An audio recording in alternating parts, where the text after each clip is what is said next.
to play it. Someone knows someone knows someone knows someone who will. Okay, folks, welcome to another edition of Life on Planet Porky, or Planet Porky to abbreviate it. Thank you very much for tuning in.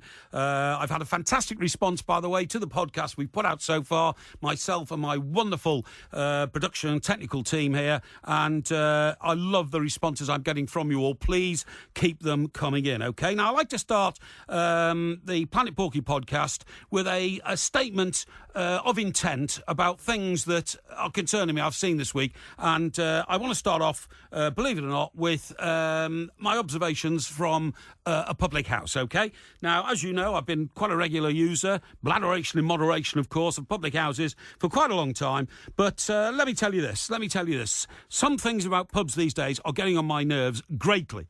And, for instance, I was in rather a nice pub in Stockbroker Belt, Surrey this week, and I like to go at quieter times rather than louder time, mid-afternoon or something like that.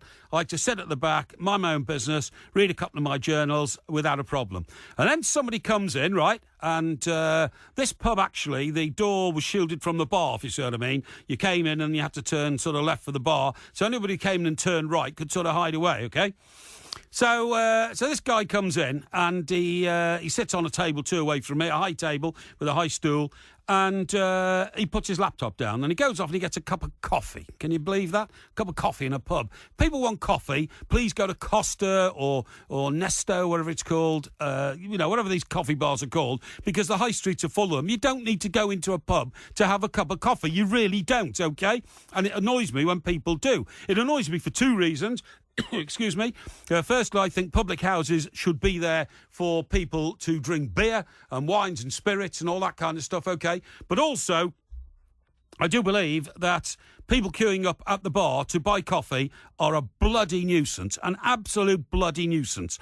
Because when I'm waiting with my empty beer glass to get another pint of ale so that I can contribute to the profits of the pub, because that's what public houses are there for the public to come in and for them to be served, I hate somebody in front of me who's ordered 2 cups of coffee in big, coffee cups, and they, some fancy coffee, which takes absolutely fucking ages to make, with a bit of froth on the top, keeping me from getting my beer, which is what a pub's for. Anyway, so this guy comes in, puts his laptop down, comes back, and he's then sipping his coffee over the next 90 minutes, right?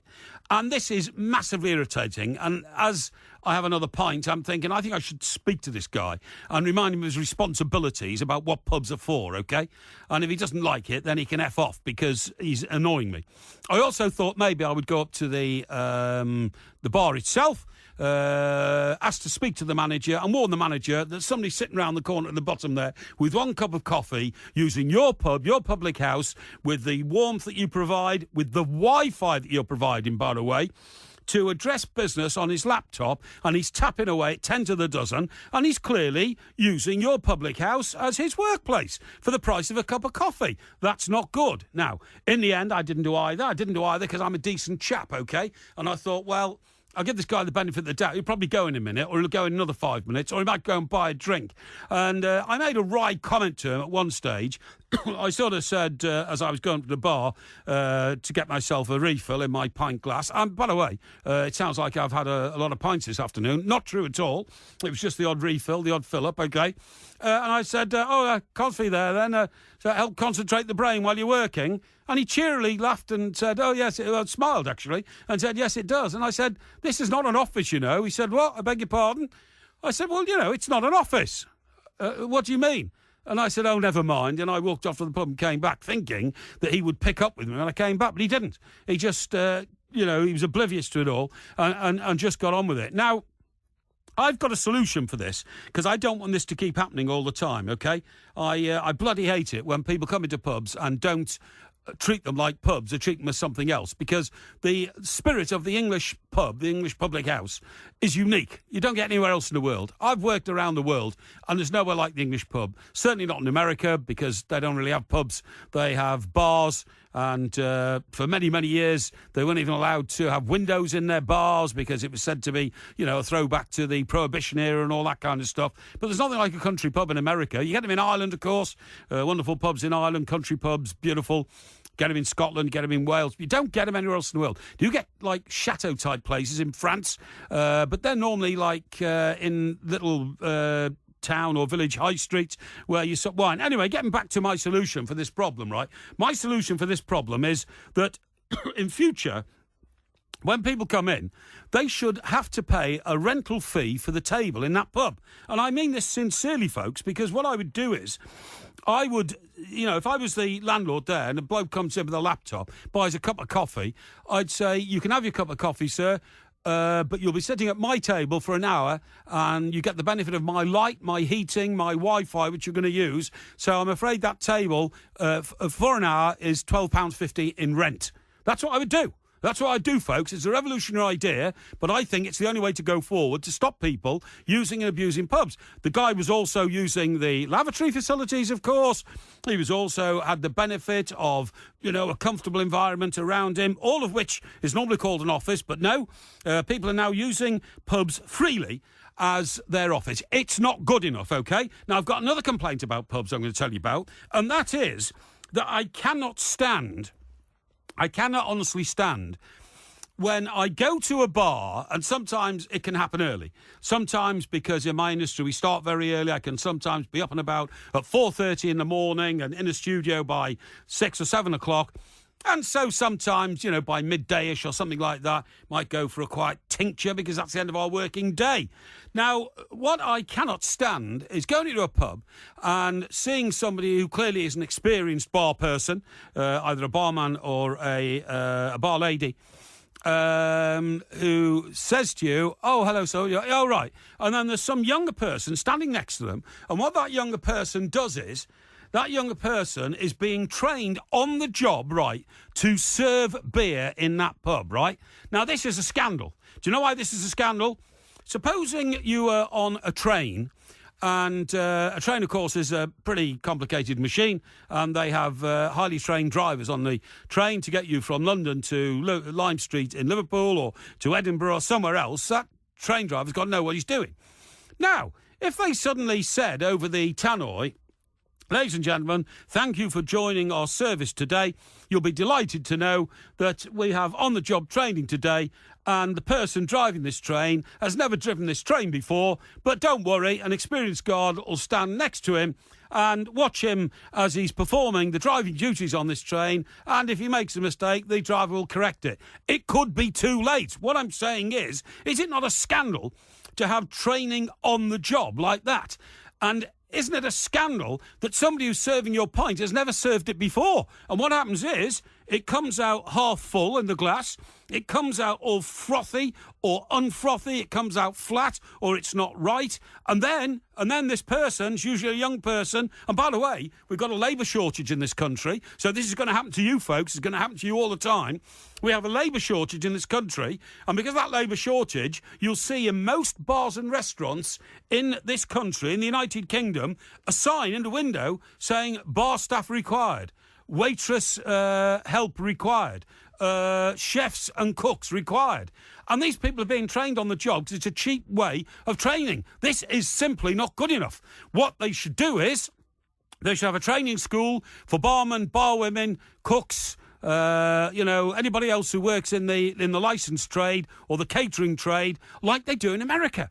In America, a barman is a very respectable profession and quite highly paid, because a lot of the portion of remuneration that an American bar person takes home is based on the tipping system, usually 15% of your tab.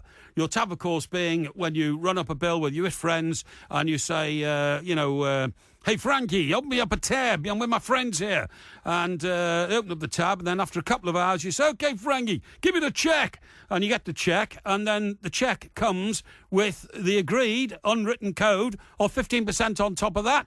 And if you've been served really nicely during the time, and remember, excuse me, air conditioning in my studio, and remember that in America, when they serve you a gin and tonic, it looks like a gin and tonic with ice, with a twist of lemon, with a straw in it, with a large measure of gin and not too large a measure of tonic, and that's the way they serve them. And for that, you will get a bonus, right? So if we did the same system in this country, it'd be much better. However, we don't. We train people on the spot. Now, these young people, first of all, they know how to pull a pint of beer. Secondly, they then don't know how to even use the till. They don't know how to use the till. Messing around on the till, calling another member of staff over. I can't. What does beer go under on the till? Well, it goes under BEER. See, it's there. Oh, yeah, but it wasn't a Tetley. It was a Doom bar or something. Oh, well, it goes under Doom bar. I mean, it's absolutely pathetic, right? And you have to train them how to do it. Right. What happens when you come back for your third drink and decided I've had enough beer? I think I'll have a glass of Merlot or something like that. They can't find it. They don't even know what it is. They don't know if it's red or white. They didn't even know on one occasion the Pinot Grigio comes in white form. They thought it was red. I mean, all this is absolutely scandalous to me, OK? And I cannot stand that situation, and I must insist that the pub trade in this country gets its act together, all right? And some people would say I'm being curmudgeonly. I'm not. I don't like people talking to me in pubs, OK? There's one thing I cannot stand.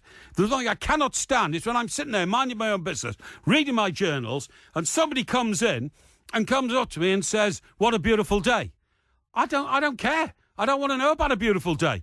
OK, I am a bit of a misanthrope, I agree. In certain situations, I can't speak to people, I don't want to speak to people, and I certainly don't want them to speak to me.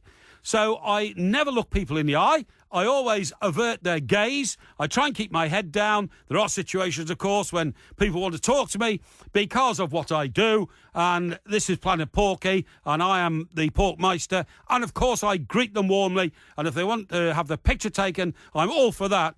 But small talk I can't stand. Why would I want to get engaged in small talk with somebody who wants to talk to me about the cricket score on the screen to my left? I'm not watching the cricket, so I don't care. I don't want to talk to them. I know that sounds miserly, but the world would work much better and more efficiently if we didn't spend all our time in small talk and just got on with the business of making things right. I'm sorry if I sound like I'm having a go at pubs. I'm not. I love pubs, but they could be better.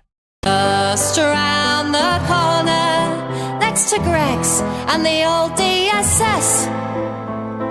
But let me warn ya, I go there now and then. It's a regular Fagin's day.